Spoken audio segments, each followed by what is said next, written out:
Support for this podcast comes from the patrons at patreon.com/FMLFPL.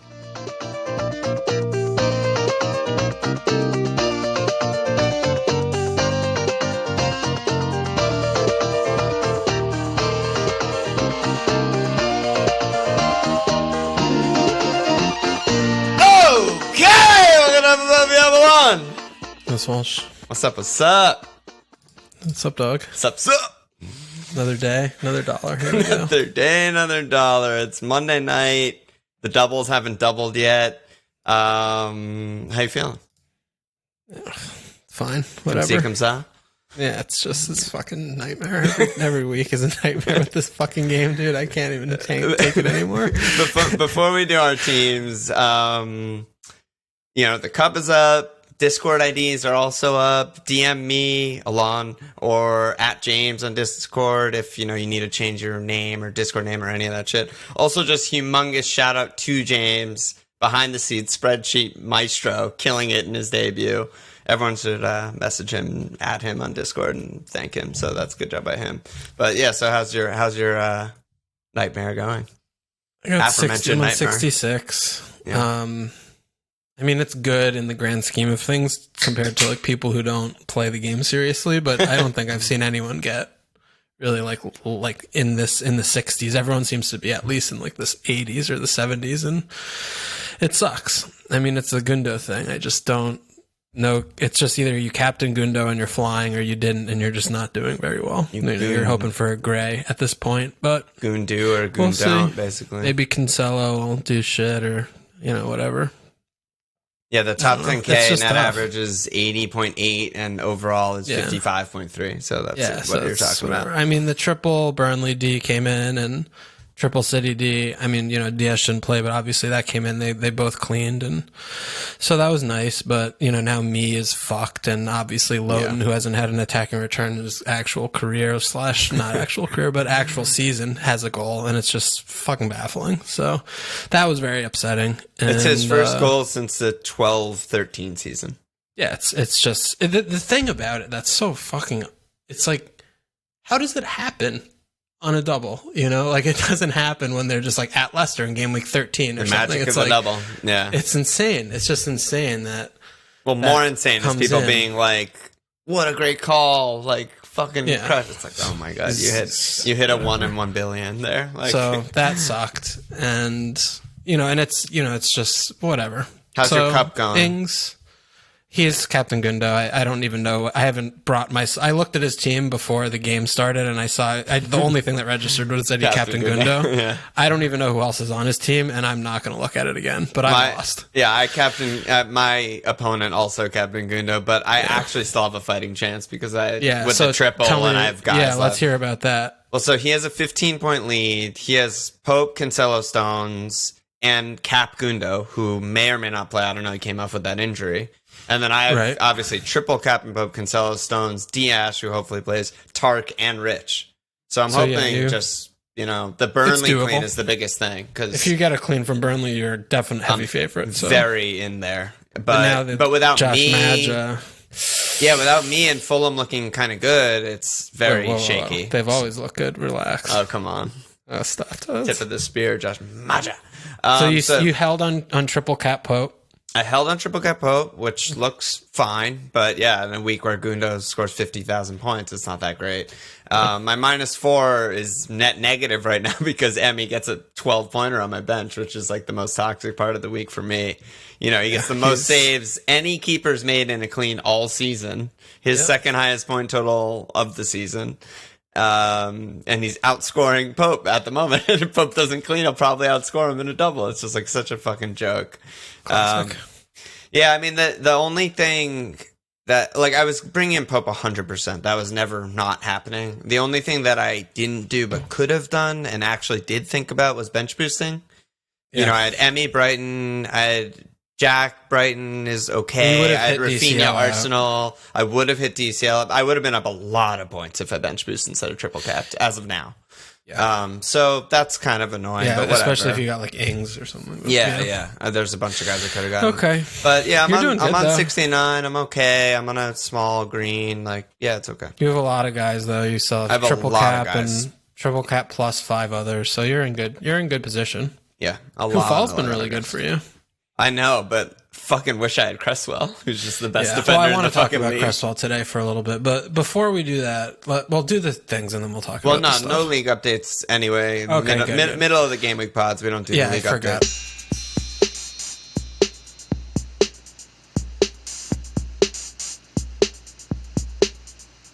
So with the Gundo thing, because I'm still not going to get him. I'm definitely just staying. But we have questions about that, or do you want us to just go? Yeah, I want to talk about that. Go. Okay, so Gilfy said, "Are we still laying in our beds with triple City D? Gundo guy seems pretty good." And Cardi said, "Which City D do we fuck off to make room for Gundo?" So it's right what you started saying. So go on.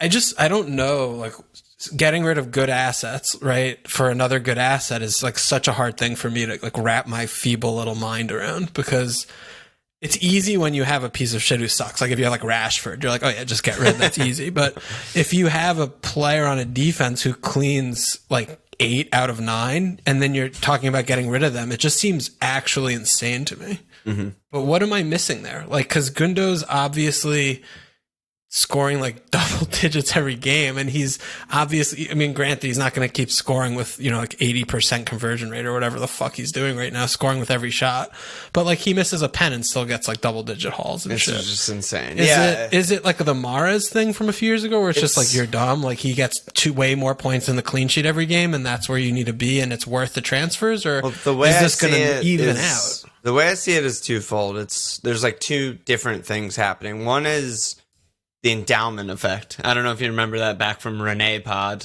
Obviously, I don't remember that a lot. Dude, I don't know. It's kind of your wheelhouse, you know? Endow me. Endow me. It's when your player's a huge dick, you tend to keep... No, it's the idea that you value something at a higher level when you've invested in it and you own it than you would if it was owned by someone else or, not owned at all. So it's called being stupid effect. No, I know. It's just we have our guys, so we tend to want to stick with our guys. You've had Triple City D for how long? 10 game weeks or something? 10 games or so, yeah. Yeah, something like that. So, 10? Or like and 8, they've been amazing for you, so you also should be valuing them higher because they've been fucking incredible. And then the other thing that is definitely like, we should talk about it like post-mortem, post-cog. It's something that I think both of us struggle with every year is these sort of like... Getting the bandwagons. The form myth. I am a moron. Because I don't know how to do it. Well, because here's the thing. Like, is Gundo going to keep scoring 2 goals every game? Absolutely not. Why do we think in those terms, though? There's actually 0% chance. But we don't have to buy for 50 games. It's like for this little bit where he is doing it. That's the complicated, right? That's the complicated part because why is it? It's not complicated. Why is it complicated for us? Because every fucking one in their dog has him captain this week, except for us. Derek, you think Derek doesn't have Gundo and can? Well, obviously Derek is. No, but that's what I'm saying. Like, but how form we're isn't so bad? Predictable. Form isn't predictable. It's just literally a word used to describe recent events. What has already happened. Yeah. So fair. A player can be in form, have a bad match, now he's out of form. A player can be out of form, have a good match, now he's in form. It's ridiculous. So people are like trying to ride form traditionally and avoid players out of form, but those aren't predictable or dependable. So if you're telling yourself that you're doing that, then you're looking backwards and not looking forwards. And no, but you're missing the point in reducing the whole thing to the word form, because the other side of that is people are buying him, rightfully so, because he's making these late runs and he's scoring tap-ins and shit. Yeah. And he looks really good every game. The positions are good, the stats are, so the underlines are also there. The underlines are also there, but what I'm saying, if he was scoring at the rate that he quote-unquote should be or has traditionally done or an average player would, he'd still be a good asset, but yeah, we would be fine. We would be totally chilling. You know, like we'd be getting roughly the same point. So you want to think about who's going to hit form in the coming weeks, not who is hot for the last week or the last 2 weeks. And, we all know that the streaks of being in or out of form exist, but it's impossible to know how long they're going to last. Like, next game, he could miss 2 big chances, and then is he out of form? Is he just going to stop scoring every week? I don't know, and that's where I struggle. And I think of, like, the Ducore season. I'm sure there's, like, or was it Capu or both? I don't even know. Where there's just these guys who score every shot, or Son in the early part of the season, even. I didn't get him. Like, I was like, this is ridiculous. Like, he's scoring. It's not going to keep happening. 400% of his XG or something are goals. And it's just like. Right.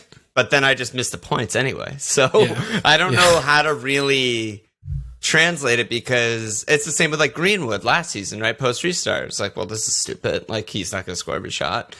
And now he's and bad. Now he sucks ass, but he did last year for that spell. Like, but right. These So it's like, we miss these guys every year, all of them. No question that we're going to miss them. It's insane. It's really insane. I don't know exactly how to handle it. I mean, okay. So this is something we need to spend months on. That's why I said like it has to be like a post-cog thing more than anything because all right, we're both right and wrong. The thing is, yeah, I don't know when to jump on, when to jump off. Things that are incapable of being consistent. It's like such a mindfuck. It's such a mindfuck for everything that I like believe in, you know? So that's my problem with the Gundo thing. So yeah, I'm also not planning on getting him in, and he's just going to score 2 goals every game until he stops scoring 2 goals every game, I guess. Yeah. See, and the thing too is the main also reason of why I'm not is City are going to keep it clean like every game. I mean, that to me is so bankable. They aren't really playing games anymore. They're just non-competitive, like crowning show matches. Yeah. And I mean, the shit that them and Liverpool have done for the majority of the last 3 seasons is what they're still doing this season. Right, Liverpool exactly. And they didn't do last season, and Liverpool did. Yeah. And it's just teams are fucking done before they show up. Like teams are going to start rotating for the City match because it's a foregone conclusion that they can't get points. Yeah, could do. Okay, that's that. Yeah, we need to spend. Let's make sure we hit on that afterwards and before the next year. Absolutely. But so what do you want to say about Cresswell? What are you thinking about Cresswell? Same exact thing. Like, how do we miss these guys? Was this another thing where we see it of just like not sustainable and he's not playing in the right role and it's just defying logic about all of his assists and shit? Because he has like 9 assists this year, and I feel like they're all on like set pieces. Wait, he has like 9 assists in fantasy? 9. He has 9. So he has 3 fantasy assists. Because in IRL he has 6. The IRL, yeah, I don't know, whatever. I don't even Rebounds remember, or like, something? how could he even get a fantasy assist? Like, I don't know, rebounds, I guess, whatever. Yeah, rebound. Oh yeah, like a rebound off a free kick. That's probably exactly what it is, direct free. Yeah, I mean, his numbers are really good. I mean, he's not overperforming by that much, to be honest. Like he's always been really quality on set pieces. He wasn't always on corners, but he's good at them and stuff. And I guess the difference is that they're keeping cleans now. I went for Soufal because he's cheaper and he also has good attacking stats. But I don't think this is one that it's like us missing the bandwagon. I think we just overlooked him because he's been in the league for 10 years. And I mean, there wasn't a minute of like the whole season where I considered getting him.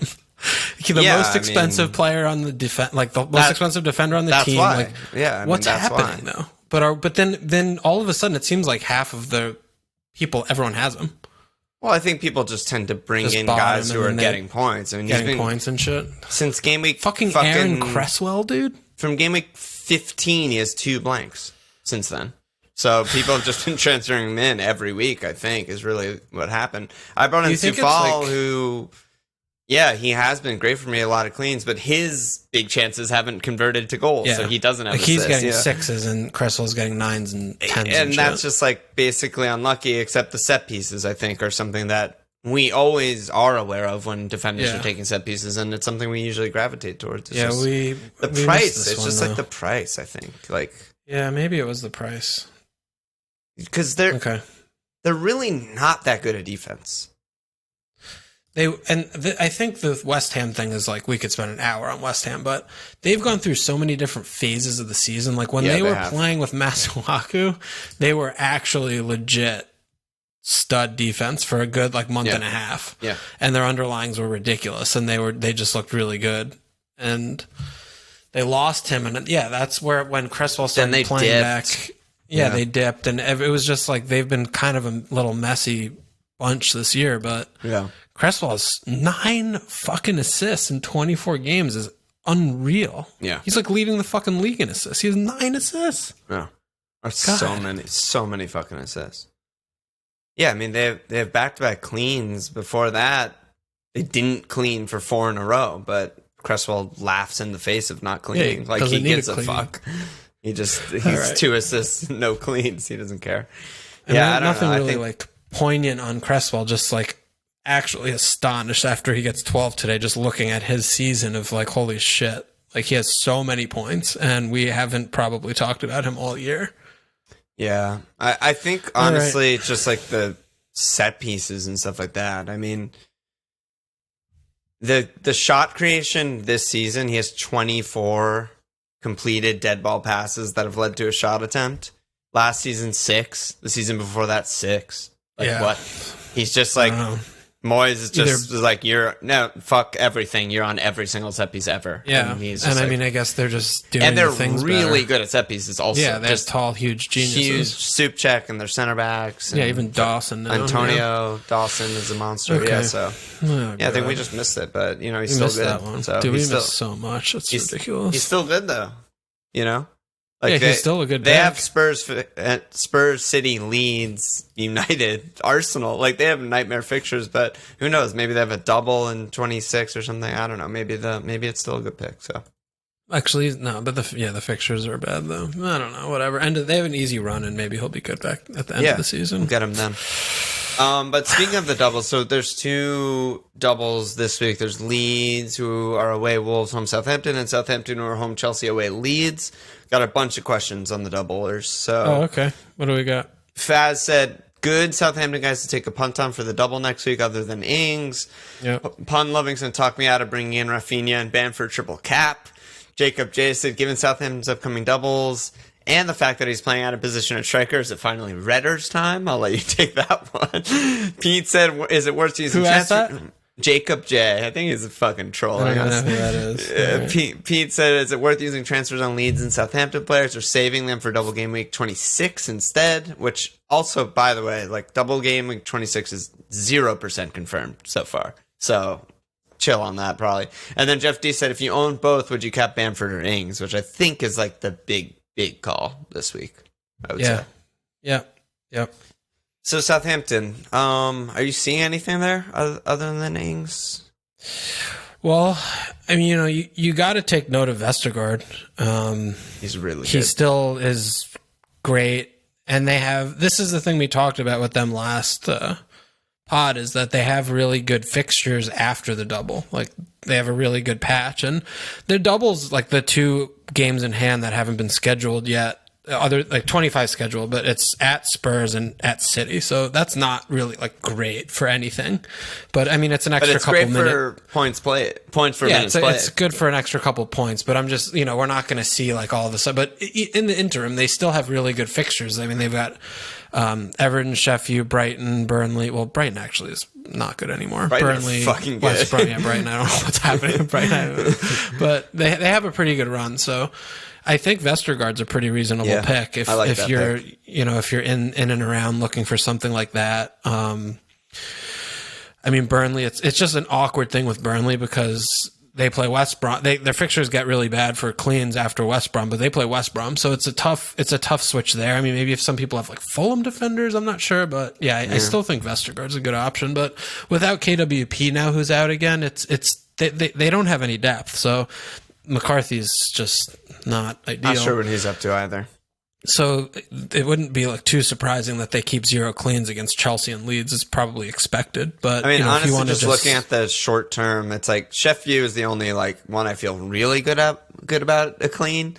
But there's also a chance Brighton, that they have. I still think Brighton's a Brighton good clean. It's just a bad attacking but fixture. I don't feel like great about it. Yeah, fine. But the fact that they might have back to back Palace. doubles or something insane like that, 4 points a week isn't bad. Yeah, they don't have depth to rotate, so yeah, and he's their best player, but outside of Ings probably. So yeah, attacking wise, I'm not too thrilled.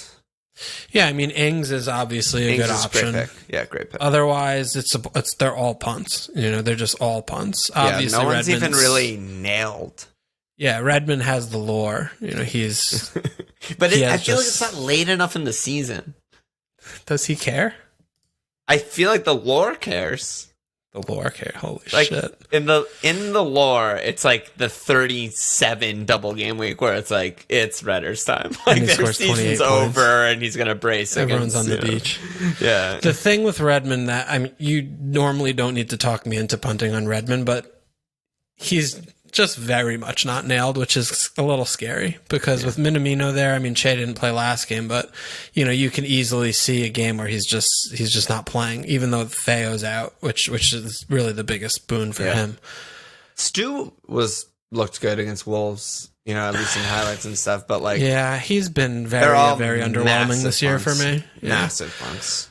I don't really like it's a tough, it's going to be a tough sell to go for any of these midfielders over Rafinha. I think Rafinha basically just returns every week now. So, I don't know how many spots you have on your team for these sorts, but I don't hate. I don't hate Redmond punt. I'm never going to hate that, even though he was so fucking Redmond against Wolves, dude. It was insane. Well, he has to be Redmond in order for... shit. It was insane. It was just such a madness. If he wasn't Redmond-y, then the lore would be, not applicable. So, The chances of me not having Redmond, 0%.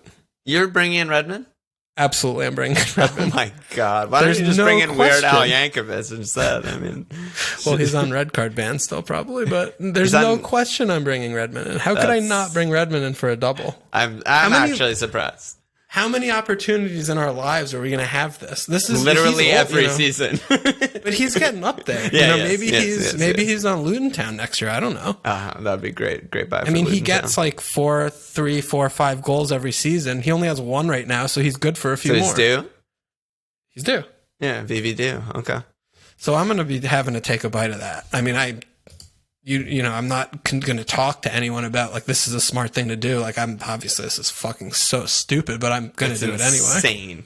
It's insane. It's going to be fantastic. It's going to be so good. It's such a bad pick. I'm so excited. I'll do that thing for my own joy and happiness. Yeah, you gotta respect the joy. So what about Minamino too? Punt, good punt. Total punt though. He didn't even have a shot or anything. So yeah, he didn't look good against Wolves. They just I woke up, I watched from 20 25 on or so, and they just got outplayed by Wolves. It wasn't good. I don't know. The Ings goal was very good though. Yeah, that was a good goal. That was very good. But what about the pen? What about the righty? Fucking. I was telling that we were talking about that. I know, but did you see the screenshot that Nate posted? I saw. No, right? It's the same thing. How is this a natural position? It's so the same thing we talk about.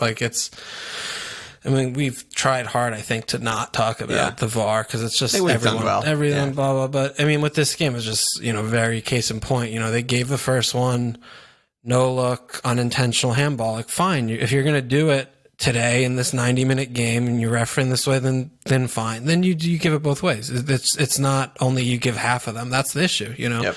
That was the issue with this one. So, obviously Southampton should have a pen based on the fact that he did the same thing with the Wolves pen, but, he didn't do it. So, that's another stupid fucking piece of shit bullshit thing. Yep. What about Leeds, guys? We obviously. What do you? I feel like you're more tuned in with Leeds than I am. What do you feel? Well, first of all, it must be said, Arsenal kicked the absolute fuck out of them. Disassembled them. It was not absolute piss take. I'm sure Leeds fans were running in hot, lol, Arsenal meme team are gonna get fucking bantered on by our fucking Leeds bullies, and Ailing's gonna shut down Obbs and everything. It was a fucking joke of a game. So that must be said. So I guess they're out of form, right? No, but they're fine. I don't really consider it a data point. They're still gonna be the exact same relentless attack, relentless press, going for it all the time. So yeah, I've had Bamford and Rafinha for a while. They're good. I think they're both good picks. The thing that I keep thinking about is, well, obviously Leeds have away Wolves, which is better than the Chelsea fixture for Southampton. Yep. But I feel like playing against Leeds is way better than playing against Southampton. What do you think about that? I agree 1,000,000%. So I kind of am leaning towards Ings being the better guy because of that fixture. Yeah, I definitely am there on that. The other thing too with Bamford, feel like there've been 24 Leeds games. I feel like we've actually watched full 90s of at least like 19 of them. Like we've watched pretty much every Leeds game. Bamford does have a tendency to just kind of go missing a little bit. Yes. You know, I mean, they do a lot around him and not like through him. And Southampton, when Ings is playing, nothing ever happens without Ings' say and involvement. And they're still a good team. I mean, they didn't have a good showing in the second half of Wolves, but I still back, like, I think Southampton will win that game against Leeds. I think they're just know about that because, you know, Southampton are no great defense either. But if you say, like, which player is more likely to have a brace, I think it's by far Ings. Yeah, no, I agree. I think Bamford's points and braces he's at like 1, but his points in general kind of come of like, I have no idea when they're going to come. Yeah. He's just, you know, he plays, he's a volume player really. Like you know, he's got 20 returns, which is outstanding and really ridiculous for his price and the blah, blah, blah, you know, in 24 games. But, you know, for a captaincy, I still feel like you're punting with him because it just doesn't feel like it's consistent or bankable still, even to me when I watch them. So like, I like Ings more too. I think Derek's point about Bamford being like very robotic with his runs was good. And it's when you focus on Bamford, it's like everything's almost telegraphed and like, they're predetermined runs by the manager, like predetermined patterns and stuff like that. And in games where they're not on the front foot, like the Arsenal match, like just nothing happens. He makes his like peeling run, but they can't get the ball forward, or no one, you know, gets the ball to the box, or they lose the ball in the center of the pitch and Arsenal are breaking on them. And he just keeps doing the same thing over and over. Yeah. And he never is, you know, coming deeper to try and get more involved. Like he just does the Bamford thing nonstop. And it just, it sometimes just doesn't work straight up. So I like Ings. I don't love the triple cap on Bamford. We've established this last week. Away Wolves is not a good attacking fixture. They're not a good team, but they're a fucking bus.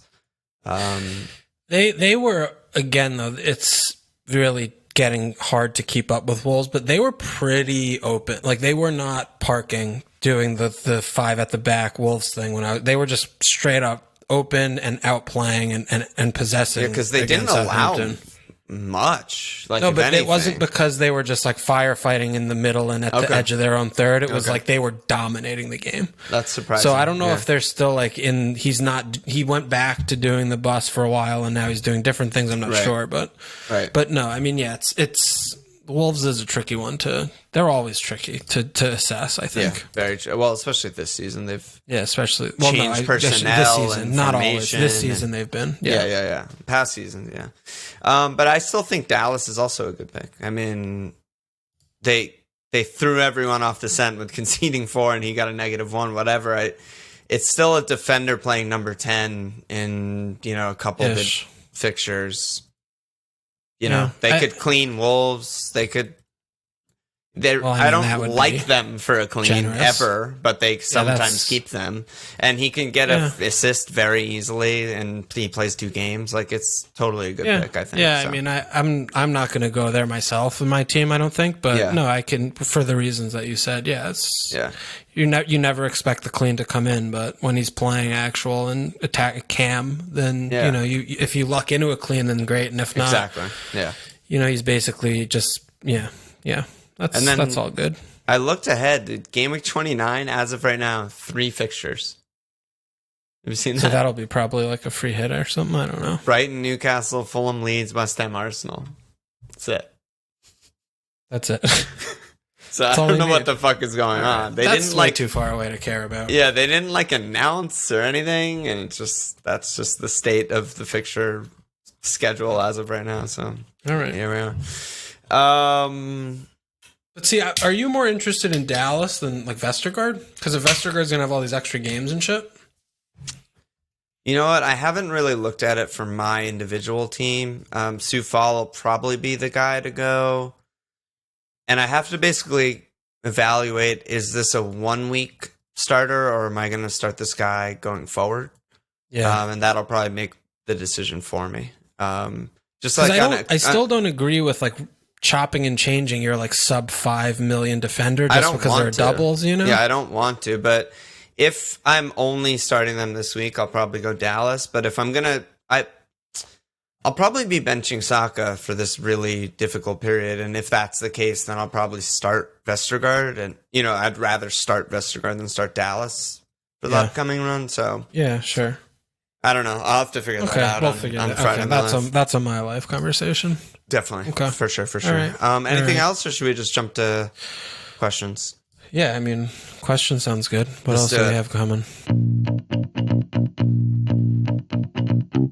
Al said, is there an obvious better choice between Matto and Barnes? Yeah, that's you. Take it away. I still like Barnes more. Yeah. I mean, I've always liked Barnes more for fantasy, and I still like Barnes more for fantasy. Matto's playing great, but yeah, Barnes is in the box, gets shots, gets chances, XG, he knows how to take a foul. Yeah, he loves falling down. No, but he looked great on the ball also versus Liverpool. He's just great. Yeah, I think it's easy Barnes. There you go. And he's cheaper, so it's good. Ew. B. Roberts said, besides City, who are you looking at as the informed teams at the moment?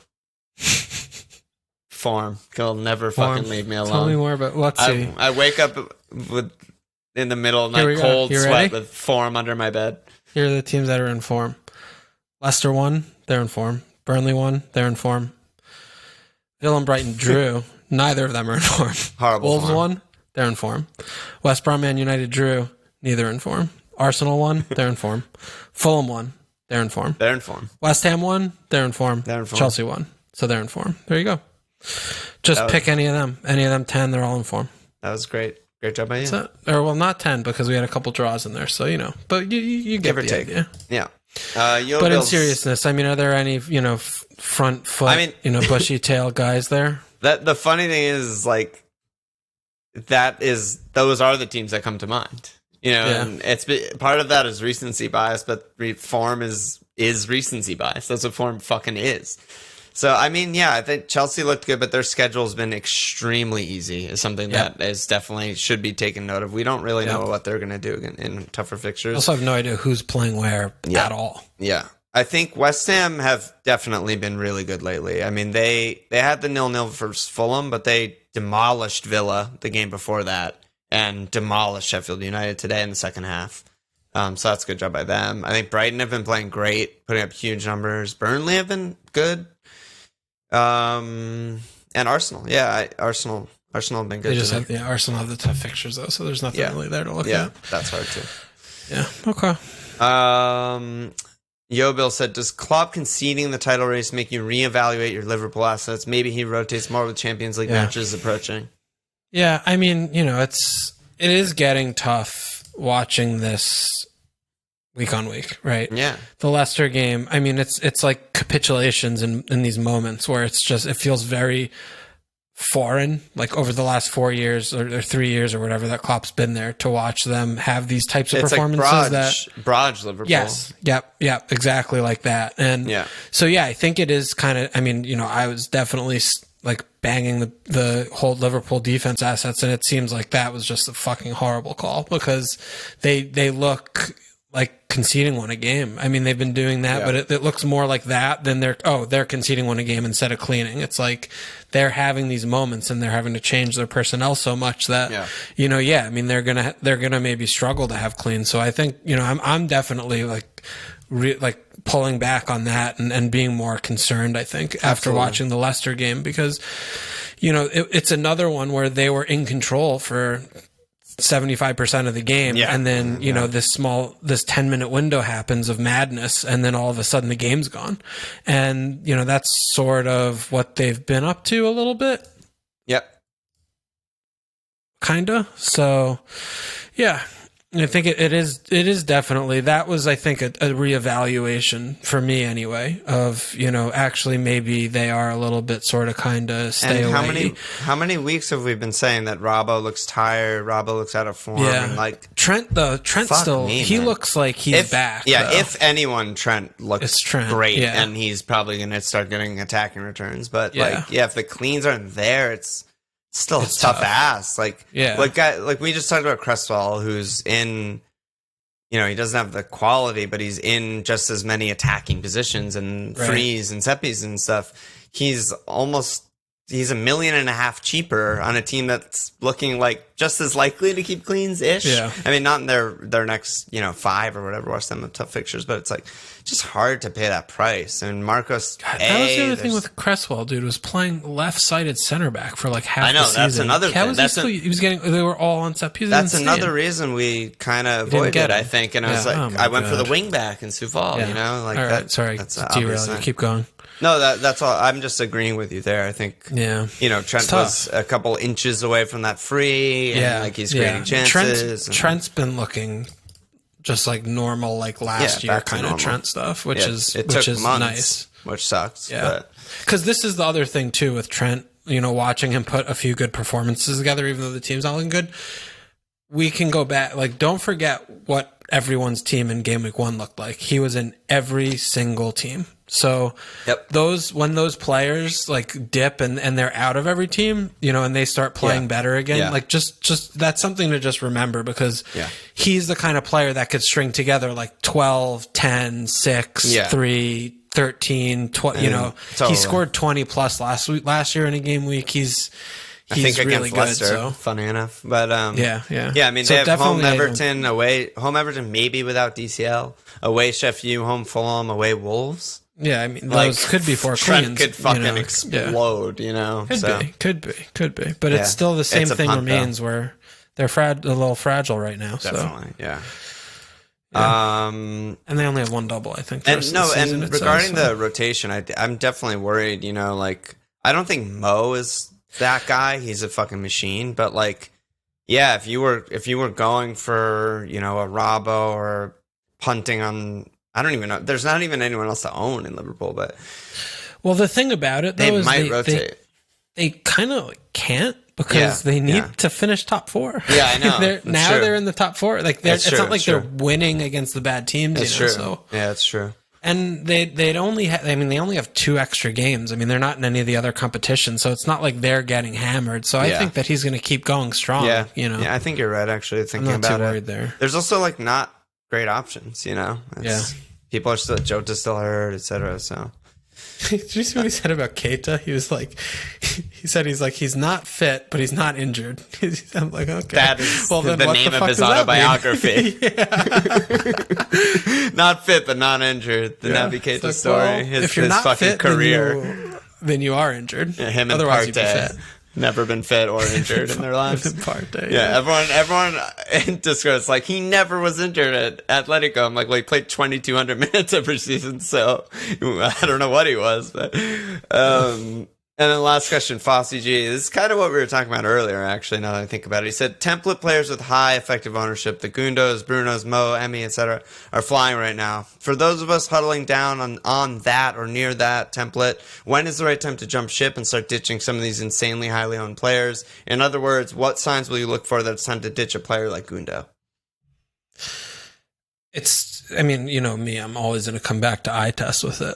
Either Kevin's back and he's not nailed anymore, or he switches roles, or he's doing, he has to change. His performances have to change either positionally or stats or whatever they are. And until then, there's no reason. So this is the same thing where, you get rid of good picks just because other people have them and you think you're not going to gain. You're going to fucking drop like a stone like me or you if you don't own them. So take that as a cautionary tale. And, they're good picks until they're not good picks anymore. And, if they're still doing the same things that they're doing last week, this week, and then they're still doing the same things last week, this week, and you look at that each week, and that's how you reevaluate your team each week, then, you just hold until, until their fingers pointing that it's not good anymore. It's a big difference between if he's still getting big chances and missing them, and if he's not getting big chances anymore. Those are not the same thing, even though they yield the same points in fantasy. So that's where the eye test and stats come in, for sure. Yeah.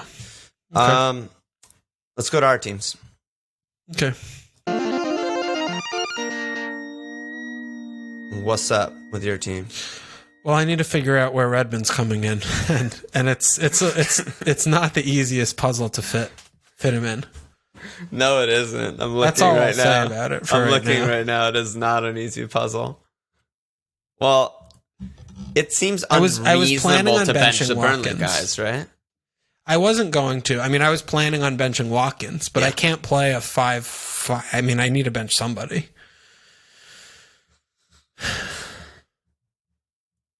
You're going to end up like transferring out Rashford, I think, or something. I've wanted to I feel like he's holding me hostage. I know. And do you realize he has Newcastle, though? Do you realize how bad he's been since I bought him? I don't, actually. When did you get him? I got him in Gameweek 16. The Wolves game. So he's been 7, 2, 6, 2, 1, 2, 3, 9, 5, 2. Yeah, he's 10 million. Awful. That's so rough. Fucking awful. It's honestly, it's the exact same thing of when I had Mane at the beginning of the season. I think he was even worse than that. Right. But I held him for a similar amount of stretch of time for like 10 games, and he's fucking fucked me so hard, dude. 3.8 points per game. It's insane. He's 9.5. That's like McCarthy numbers or something. And I keep finding reasons to hold on to him, and it's just killing me. Yeah. It's actually killing me. Yeah. That kills me. And I hate rooting for him. Yeah, I know. You just, yeah. Yeah. That's a Friday My Life sitch. We'll have to figure that out then, I guess. I need to figure out how to get Redmond in. Like, I'm pretty much like, after just watching the events transpire this weekend, like ready to just like play. You know, play the game.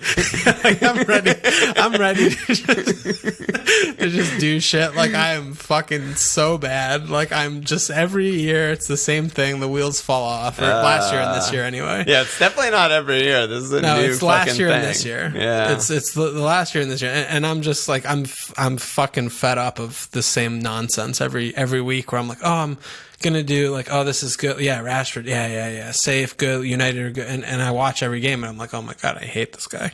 Yeah. So I need to start doing some things and having more fun, I think. So, I mean, maybe I'll do like a Rashford thing and I'll get, do some other stuff, but I'm looking at getting like a couple doublers. Like, I'm happy to take a hit or two. I don't give a shit. Yeah, I don't mind a hit for a doubler. I don't fucking give a shit about hits. It sounds great. It sounds lovely. Oh. So maybe it's, maybe I get Bamford back. I don't know. I could do that. Maybe not. Maybe not.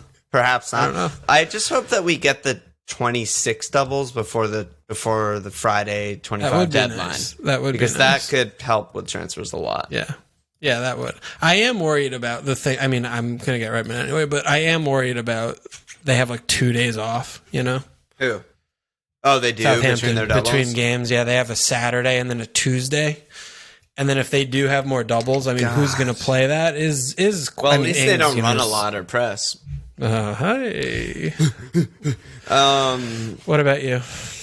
My team looks good, except for Rich and DCL. So, yeah, I like Ings. I'll probably go there. I haven't really looked at this yet, but Ings is obvious, and I eventually want to get Kane. I know that I want to get Kane eventually.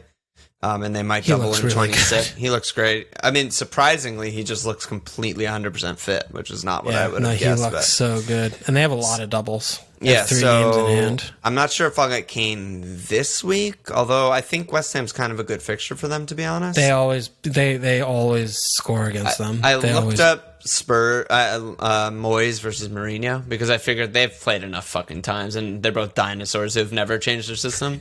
Yeah. Mourinho fucks the shit out of him sideways. Moyes gets like 0.4 points per game against him and half a goal per game, and Mourinho gets 2 goals per game against Moyes or something like that. All right, so you're looking at Kane now. Well, sort of, yeah. Wow, I might go wild and join you there. Can I do something with Redmond and Kane? Let's see. What do we do? Well, if you get rid of Rashford, that would be a lot of money. Let's not do this now. Okay. But I'm starting to click the buttons. Yeah, no, I know. I see you literally went like this. It's that meme where you're like playing the video game. It's like then you're trying and you lean forward in the chair. It's so good. Yeah, I have options there. No, Kane, we haven't mentioned Kane, but he looks so good. I don't understand. He looks better than he's looked like all year. Yeah, he looks so last good. Game, I was like, holy fuck, what is this? Yeah, so good. So I'm looking at him. I'm looking at Ings. You're capping Ings, I assume? Yeah, 100%. That's dead cert. No question about that. So I'm on Bamford now, but as we covered earlier, I think Ings is the better pick. So I'll probably try and get him If I don't get him, I'll just go Bamford. I could go Rafinha, but I'll probably go Bamford. Yeah. The other thing too, I mean, it's held pretty steady. Is the Ings goals are not 4-point goals. Like they're the 5-7 point goals. He's still so good on bonus points for that team when he scores. So he creates a lot. You know, he creates a lot and he does all the things. So I could do Kane. I could do DCL and Rich out for Kane and Maja. Holy shit. Josh. Jack. All right, yeah, that's it. Let me slap asses. We got a ton of new signups for the Cup. Good job by everyone. Sorry if you didn't get in there. Better luck next year. Pay more attention next year when we announce it like 2 weeks in advance, I guess. Tyler Fern, Richard Barnett, Ivan Assam, Sean Whittle, Ashley Hayden, Edson Visaya, Craig Brown, Tom Cabela, Alfie Green, Sean Conlon, Craig Coxon, Jay Sr., Stephen Mulaney, Peter Puros, Frodes, Satrin, Robert Valencia Cook, Alexander Michael, Conrad Hines, David Bechter, Gio Bios, and Sam Rayners. Let the ass get in there. That's it, dude. Any last words? That was a really short pod. Yeah, it was good. Yeah, we don't make them talk about the same fucking thing every week. Exactly. You know, we don't need to do that. Everyone talks about the same thing. Talk about what we're going to talk about. Yeah. We can talk about. And honestly, things. We have another pod on Thursday night, and there's going to be 2 matches. The 2 double matches will have happened. Champions League will have happened. Maybe double Game Week 26 will be announced by then. So we have a whole nother hour of action later in the week. We also I feel like ever since we got back into my life that we kind of sell the real one short because we don't. It's just it's good. They're both fine. Yeah, like there's no reason for me to talk about like Pope. He hasn't even played the other game yet, and we're doing another pod. I don't know. Yeah. So I mean, if you look at it in that scope, since we do 2 a week, then it's not short. Because we do 2 That's exactly what I'm saying. That is what you're... Yeah. I'm there. Yeah. It just took me a second. Yep. Check us out at FMLFL.com. Follow us on Twitter at FMLFL. Support us at patreon.com/FMLFL. Subscribe, rate, review, and cheers!